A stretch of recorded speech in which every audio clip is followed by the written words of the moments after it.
Greetings, Adventures! This is Lorne, your guild advisor, and welcome back to some big danmemo news. We did get the Japanese live stream for Astrea Record Part 3 earlier this morning, and as you can see, Part 3 Ultimate Clash will launch on the 12th, tomorrow. It says the 13th on the graphic here, but that is the Japanese date. It'll be the 12th, tomorrow night, if you are in North America. And this graphic is amazing. You can already see the new unit art already on the screen here.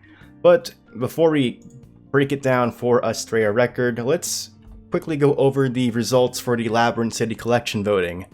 Now, North America did vote for the kindergartner version of Belle, but the Argonaut version of Belle ended up winning first place. And then, as you can see, second place was indeed the Kid Belle, and then the Christmas event Belle, so on and so forth. And most of that came from Japan. Japan probably has the highest amount of people that play danmemo, I would believe, because Taiwan, Korea, and North America all voted for Child Belle. But the version of Belle that did end up winning was second place for those three territories as well. I'm just going to put the blame on Europe. And of course, the Child Hestia won first place. And that was it was almost unanimous. Again, Japan being different, but Europe did vote for Child Hestia as well. The reason I really wanted the Child Belle to win is because Child Belle is a character we never got in the English version of the game, because we never had a rerun of that children's event that Japan had. So that's probably why Japan did not vote for that Belle. Fortunately for us, we don't get them now. And then, of course, Child Eyes also won. So all the child versions of the characters won except for Belle, which is the one I really did want. But let's just go right into the actual Astrea Record stuff, with that voting stuff out of the way. And we got an announcement. We got a trailer, a voice trailer, and I'll link that in the description. There's not an English subbed one quite yet, at least when I'm recording this, but I'll make sure to update the link if I do find an English sub version of the trailer. And we get to see all the voice actresses that are and voice actors that are voicing the characters that have not been voiced in danmemo yet, such as Astrea being voiced by Mai Nakahara. If you don't know who she voices in other content, she voices Nagisa from Clannad, Akagi from Azur Lane, and also Juvia from Fairy Tail. And then Elise is being voiced by Yumari Hanamori, and she also voices Nadeshiko in Yuru Camp or Laidback Camp, and Hey Hayasaka from Kaguya-sama. And then Kaguya will be voiced by Sayaka Senbongi. I hope I said that correctly. She voices Haru from Beastars, Mume from Kabaneri, and Shuna from That Time I Got Reincarnated as a Slime. And then Lyra will be voiced by Ayaka Suwa. She has voiced Eris and Chris from Konosuba. Very weird that she's voicing both those characters.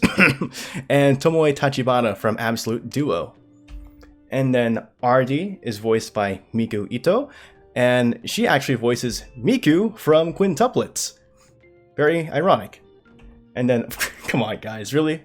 If you watch my channel, you should know who Matsuoka is by now, but Matsuoka will be voicing Erebus, as was stated previously. He's voiced Belle, obviously the main character of danmachi, Kirito from Sword Art Online, Soma from Shokugeki Food Wars, Sora from No Game No Life, and the one that throws people off, Betelgeuse from ReZero.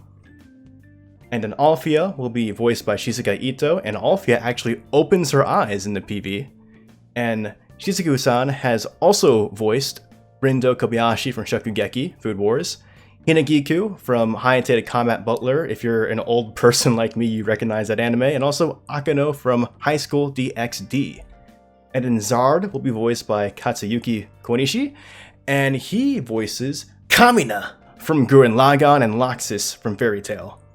And then finally, Valletta will be voiced by Yu Kobayashi, who has voiced Mahiru in Danganronpa, Sasha from Attack on Titan, and Ruka from Steins Gate. And Astrea Record Ultimate Clash, with this event, you'll be able to get a 4-star Justice Accession Ryu if you clear through the event. That is the new 4-star gacha banner Ryu, so we'll get a free copy of her just by completing the event. And if you clear through very hard, you will also get a 4-star 11-draw ticket that will guarantee 4 stars on all the units. I believe they're just 4 stars from the general pool of characters. And again, you get a 4-star Justice Succession Ryu, the new gacha banner Ryu, for completing the event. And then there's the graphic for getting all 4 star characters on this 11 draw if you clear through the event on very hard. And then there's the art for Justice Succession Ryu Leon. And oh my gosh, guys, I did not realize that long hair ponytail Ryu was something I needed in my life, and I could probably just die now and be cool with it. Well, let me maybe look through the event first, and then I can die and I'll be cool with it. But I absolutely love her art. She's dual wielding and she does have Alves Lumina, so it looks like she's getting her signature weapon during this part of the event. And let's go over the skills of the new characters. And also, I'd like to thank Simhow6567 on the danmemo Reddit Discord for the translations used in the video. Ryu will be a magic attacker with a maximum attack of 1815 magic and maximum break max hero ascension. Now, that number might seem low, but she does have a passive that will make that magic attack much higher. For her special arts, it's an AoE Ultra Wind magic attack with a temporary great magic boost and Ultra Unguard rate. It will also increase her wind attack damage by 100% for 2 turns. Very kind of standard special attack, and boosts her AoE damage by quite a bit because of that 100% wind attack damage boost. I'm not going to go too in depth on the skills of the characters because there's a ton of info for this video. And her regular combat skills are first skill, being a ally slow magic and dexterity buff of 30% for 3 turns, and also gives her those 3 additional actions of a low wind magic attack on foes, which will be used during the turns after that initial buff is put on her. And then her second skill is an AoE fast mid wind magic attack with an ultra penetration rate, and also gives her allies a wind attack damage buff of 35%, and also decreases your enemy's counter and guard rates by 30% for 3 turns, so giving yourself a buff and also debuffing your opponent with a good AoE attack, and most likely the move you'll be using right after skill 1 in AoE situations like wargames.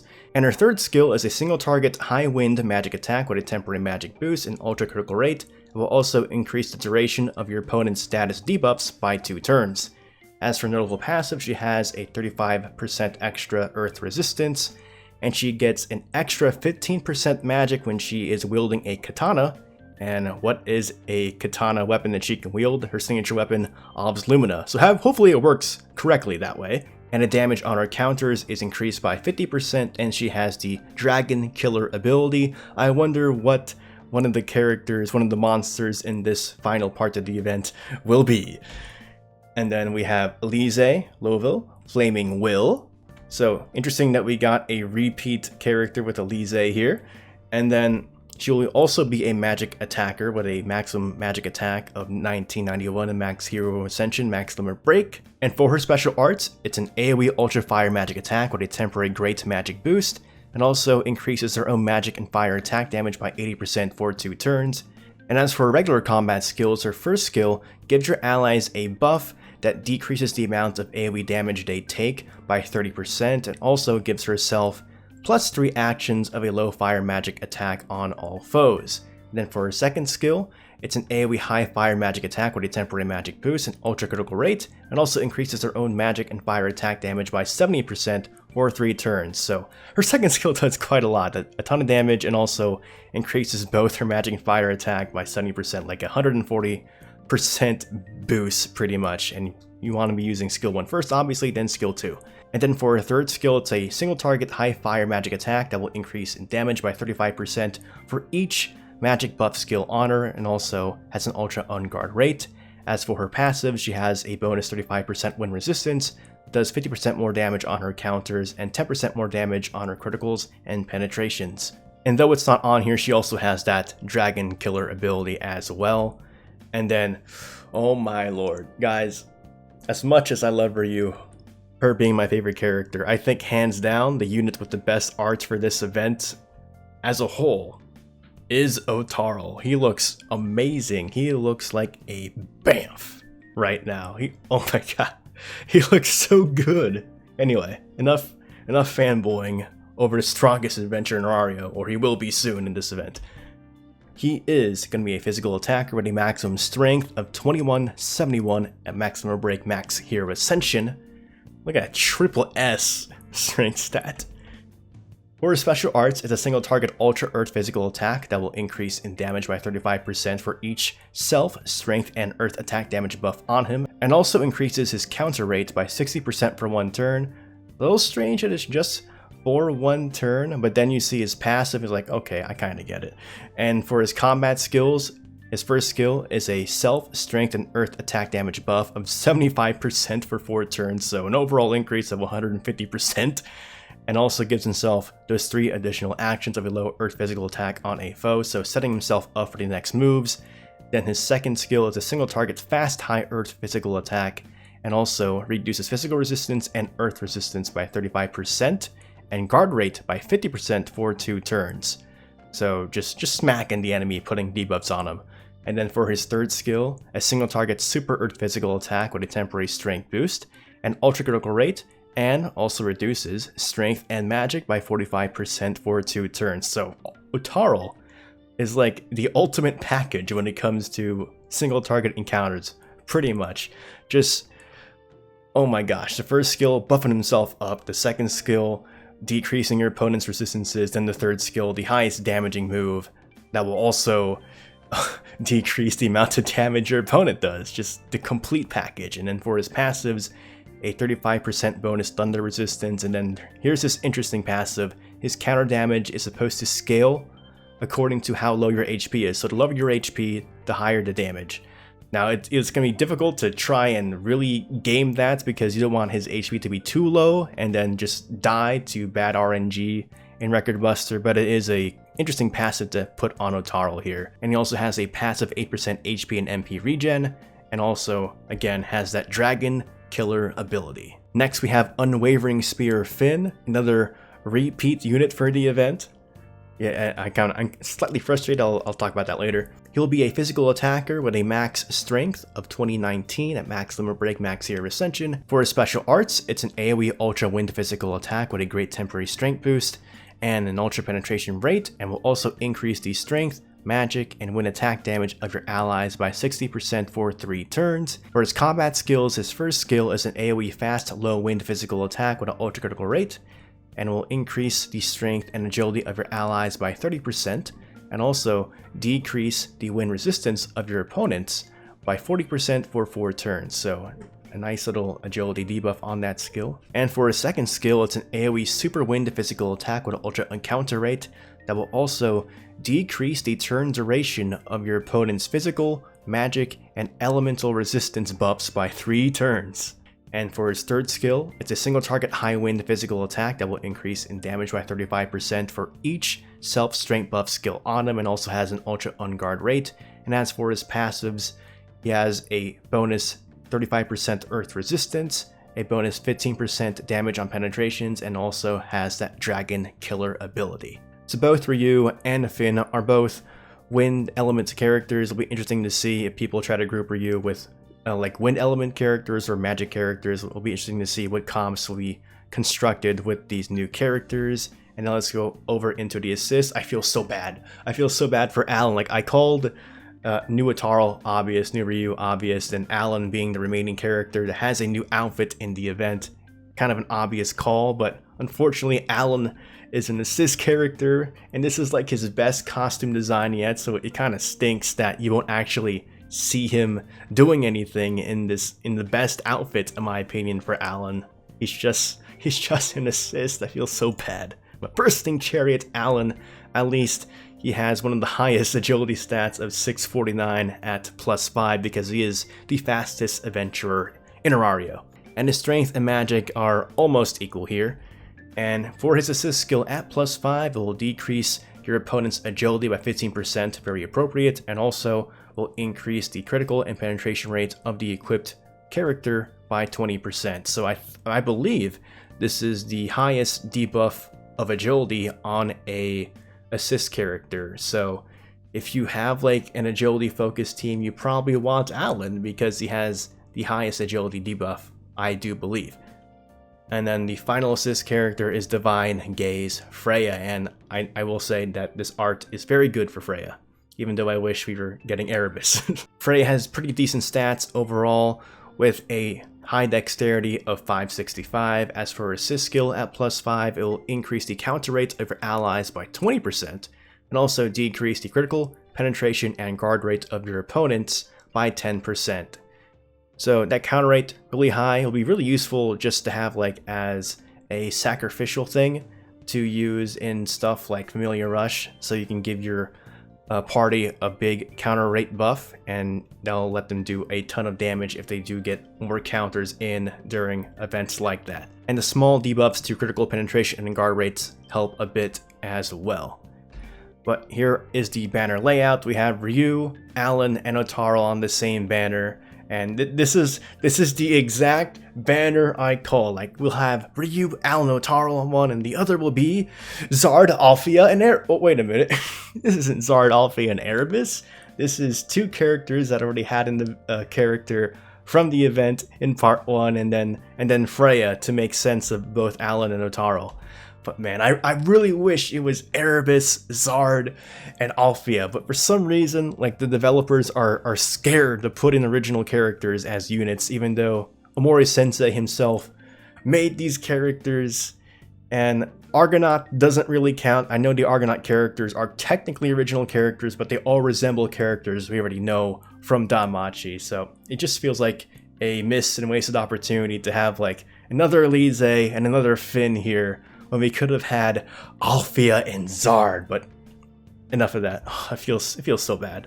If you didn't notice, there is a double gacha rate for the 4-star units on the banners, just like the other parts as well. And the caveat that we've always had is that it is a double rate for 4-star characters, but you can also get 4-star characters outside the characters featured on the banner on those non-guaranteed roles. So that's the only caveat to that. And then for heroic trials, there will be a trial for Ryu, Otaro, and Alan. Pick whatever bond you want. And then there is an Astrea record clear support campaign. You will get 100 iris for each very hard clear for part 1, part 2, and part 3. And then everything will now be fully voiced. Part 3 launches fully voiced, and then they're going to back end and put full voices into part 1 and part 2. So people that have been holding out on going through the event, you can now go through the event with the full voices. And what I'll probably end up doing is doing part 3 first and then going back to part 1 and part 2, because I got a story discussion to do for part 3.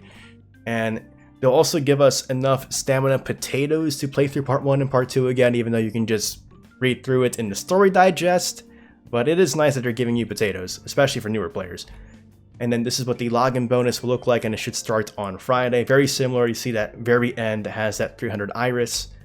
And then we're going to have a Japanese 3rd anniversary exchange medal shop, and you'll be able to have a maximum of 6.3k medals. I believe that's what was someone said was on the stream. And it is all nice rewards. You can see here hero medals, flame amulets, gnome tickets, hero lights, ascension of Volna, 4-star guaranteed 11 draw ticket, jade light, which is something you'll exchange for, and then you can exchange a jade light for a Astrea record gacha unit bond. So any bond that you want from all of the Astrea record gacha characters you can get. It is kind of unfortunate they're doing this now, because I know there is some people that like paid money on a character banner to get that one last bond, and now they're like, oh look, you can get that one last bond with a jade light during part 3.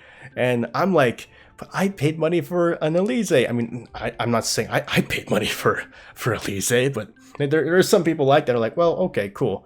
Anyway, and looks like there's going to be an extra story available on I think the 26th if you're in North America. The 27th is probably the Japanese date.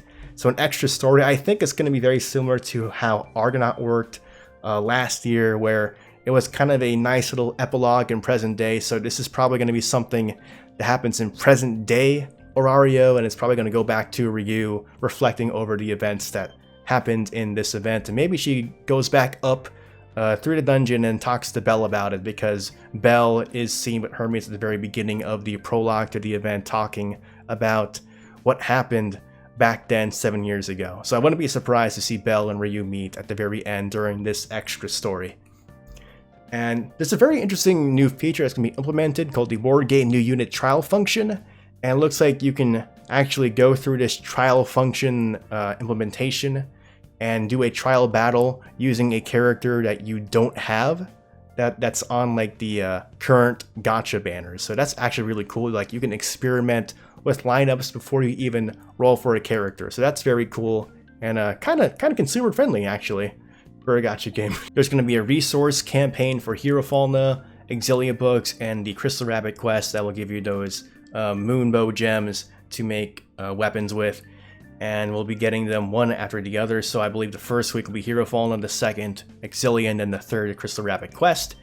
And then we're going to have another retweets campaign where we can get daily 11 draw tickets. So as of this recording, the official danmemo English account has not made the Twitter post yet, but I'll be sure to put that in the description. And also just check out the official danmemo Twitter for this tweet so we can get daily 11 draw tickets. And then there's going to be an Astrea record, an Ultimate Clash paid bundle time. Yay! Mega Bundle A, Mega Bundle B, Special Bundle tickets, paid Iris, exciting, paid money being spent.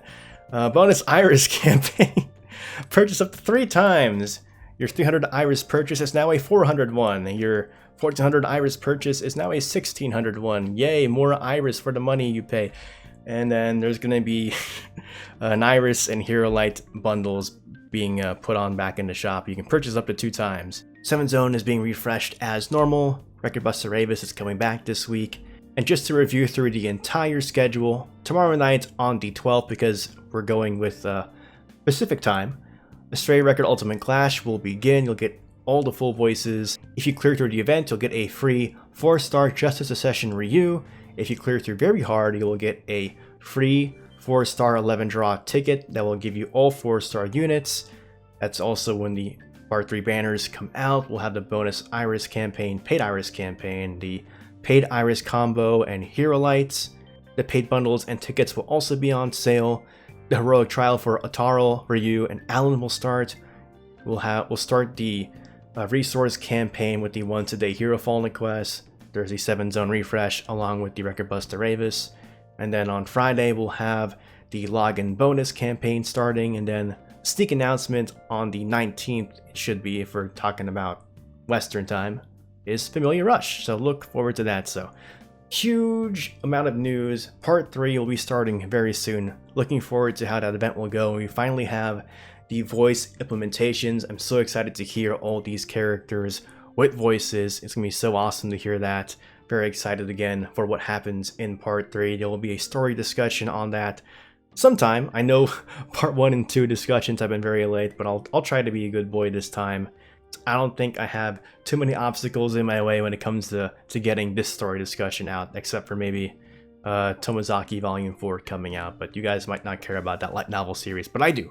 But anyway guys, again, if you're aiming for a certain character, I hope you do get that character during your rolls. But anyway guys, thank you so much for watching this video. Look forward to the event. If you want to see more danmachi content, go ahead, like this video, subscribe to the channel, follow me on Twitter, and join my Discord. And as always, continue enjoying your time adventuring in Mario and the dungeon. This is Lorne, your Guild Advisor, signing out.